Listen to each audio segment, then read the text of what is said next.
Mobile नाटकी छट्टा. माझे एक नाही, मी आता मोठी झाले असं तूच नाही का म्हणालीस. मलाही सगळ्यांसारखा एक छान मोबाईल फोन पाहिजे की नाही.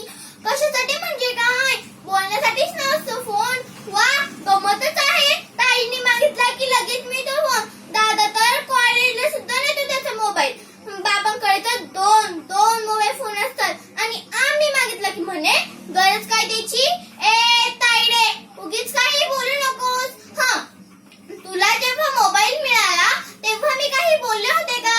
हो आम्हालाही महत्वाची कामं असतात, महत्वाचं बोलायचं असतं. दादाचा फोन घेते मी कधी पण फक्त गेम खेळण्यासाठीच ग. बोलण्यासाठी काय करावं मग. आई पुढच्या महिन्यात माझा वाढदिवस येतोय. मित्रमैत्रिणींना पार्टीसाठी बोलवायला किती मजा येईल. अरे उद्या संध्याकाळी माझी बर्थडे पार्टी आहे. तू जरा गच्चीवर लवकर येशील का मग. गुड. अगं खूप धमाल करू. आता मी सगळ्यांना फोनवर सांगते बाय. वाव किती मस्त वाटेल फोन करताना. आई अगं शाळेत अचानक सुट्टी घ्यावी लागली तर उगीच सरांची बोलणी ऐकावी लागतात. त्यापेक्षा पप्पा कसे घरातूनच ऑफिसला फोन करतात तसा शाळेत फोन करायचा.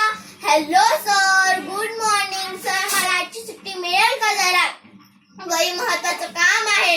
हो सर, उद्या नक्की येणार आहे शाळेत. Thank you sir.